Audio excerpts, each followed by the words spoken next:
And we also can't wait for Oscar Sunday. In fact, Amy's going to be there with us. You know the miles she's going to be logging? Yeah. Wow. It's just a few days away. The brilliant Bryan Cranston, best known for his starring role in Breaking Bad, is nominated for Trumbo. We recently met up with him in his hometown, and he opened up about his humble beginnings and the role that could lead to Hollywood gold. Here's a sneak peek.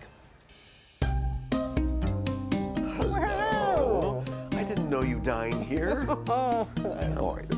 Good to see you. It's good to see you. Congratulations. Thank you. Sit. This is your hood. It is. I know. I lived right around the corner. It has to be humbling to come back here. You're back here as Oscar-nominated Bryan Cranston. That life is about as far away from the boy who was raised in this area as you can get. I was not raised with the idea that you could achieve that. He grew up here in the Los Angeles suburb of Canoga Park. The town's blue-collar work ethic would inform his own. My dad was an actor, and he made his living getting a job here, getting a job there, sometimes doing fairly well, at other times not so well. Bryan walked to his elementary school every day. So this is the auditorium.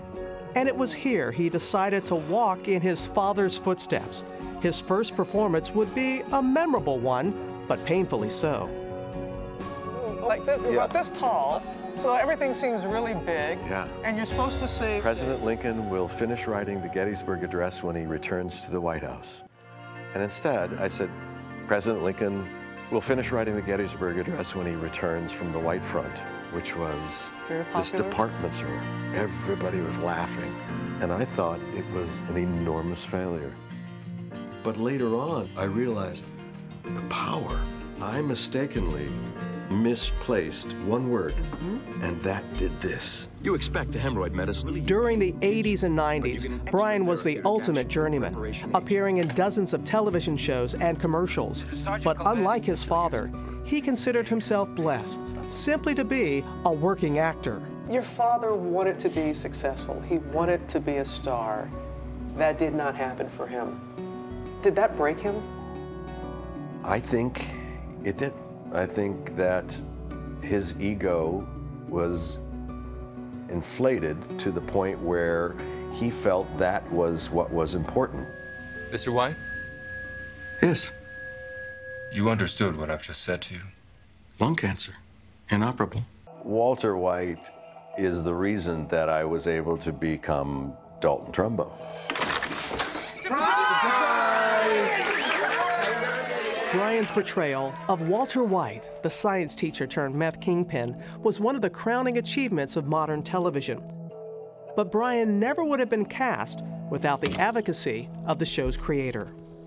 Vince Gilligan was my champion because the network and studio, they were like, well, wait a minute, you're talking about Walter White being played by the silly dad from Malcolm in the Middle, and Vince, to his great credit and my benefit, said he's an actor. This is what he does. You know, he can do this. And now he is an Oscar-nominated movie star for his performance as blacklisted screenwriter Dalton Trumbo. I'll write you a movie for $1,200 then. And you don't want your name on it? No, you don't want my name on it. We should be able to embrace someone's different culture, different ideals, and not take someone's point of view that differs from ours as a threat to my own point of view, but to be intrigued by it. It is. You just saw the movie recently. It's powerful. That movie. Powerful You will movie. learn something. Oh, and that is just a snippet. You just root for Bryan Cranston. Yes, There's just I would something agree with that. about him, and he's in a tough category. Voting is still going on. It doesn't end until it doesn't end until tomorrow. But that is just a snippet of what you'll see on the journey to the Oscars. It's a special edition of 2020 this Friday at 10 p.m. Eastern, and we sit down with Sylvester Stallone, Brie Larson, and we delve into the diversity issue or lack thereof in Hollywood. Yeah.